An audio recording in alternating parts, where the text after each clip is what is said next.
ఈ రోజు ఈ వీడియోలో టూరిస్ట్ ఫ్యామిలీ అనే మూవీని మీకు రికమెండ్ చేస్తున్నాను. శశికుమార్, సిమ్రన్ లీడ్స్ గా అభిషన్ జీవన్ డైరెక్షన్ లో వచ్చిన ఫ్యామిలీ డ్రామా ఇది.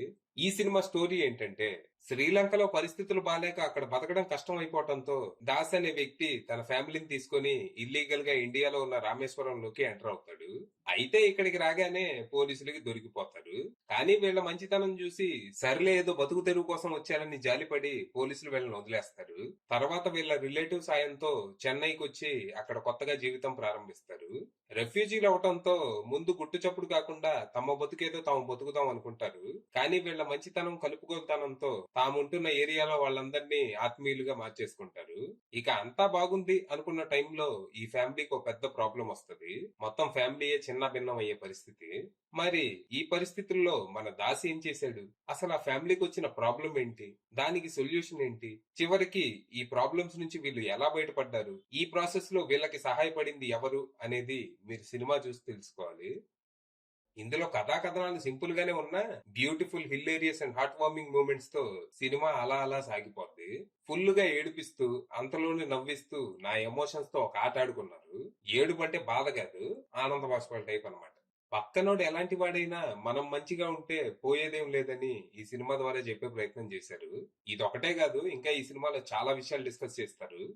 ప్రస్తుతం మన సమాజంలో పక్కనోడు ఎలా ఉన్నాడు అని అడిగి తెలుసుకునే రోజులు పోయినాయి. సోషల్ మీడియాలో పోస్ట్ చేసే పోస్టులను బట్టి, వేసుకునే బట్టల్ని బట్టి, వాడే టాయిలెట్ ని బట్టి మనుషుల్ని జడ్జ్ చేసేస్తున్నారు. ఇందులో దాస్ కి చాలా ప్రాబ్లమ్స్ ఉంటాయి. పుట్టి పెరిగిన ఊరు, దేశం అన్ని వదిలేసి ఫ్యామిలీతో దేశం గాని దేశం వచ్చి మళ్ళీ అన్ని మొదటి నుంచి మొదలెట్టాలంటే ఆ కష్టము, ప్రెషరు మామూలుగా ఉండదు. అయితే మనోడు తనకి ఎన్ని కష్టాలున్నా సాటి మనిషి బాధగా కనపడితే పలకరిస్తాడు. అంతా మంచి జరుగుతుందని ధైర్యం చెప్తాడు. కుదిరితే తనకి చేతనైనంత సాయం చేస్తాడు.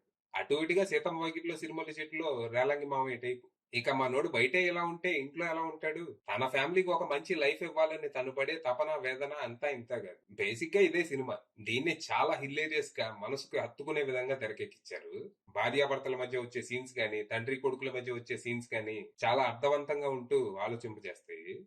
యాక్చువల్ గా ఈ సినిమాకి ప్యాడింగ్టన్ మూవీకి చాలా సిమిలారిటీస్ ఉన్నాయి. ప్యాడింగ్టన్ నే మన సెన్సిబిలిటీస్ కి తగ్గట్టు మార్చి తీసినట్టు అనిపించింది. ఇన్స్పైర్ అయినా అదే ఐడియా వీళ్ళకి వచ్చినా భలే తీశారు. ఇందులో ఉన్న డ్రామా ఈజీగా మెలో డ్రామాగా మారిపోయే అవకాశం ఉండేది. కానీ అద్భుతమైన పర్ఫార్మెన్స్లు, ఎక్సలెంట్ డైరెక్షన్ తో అలాంటి ఫీల్ రాలేదు. ఏడిపించిన వెంటనే నవ్వించడం కూడా కలిసి వచ్చింది. ప్రస్తుతానికి ఈ సినిమా థియేటర్స్ లో రన్ అవుతుంది. తమిళ వర్షన్ మాత్రం అవైలబుల్ ఉంది. అయినా సరే ట్రై చేయండి.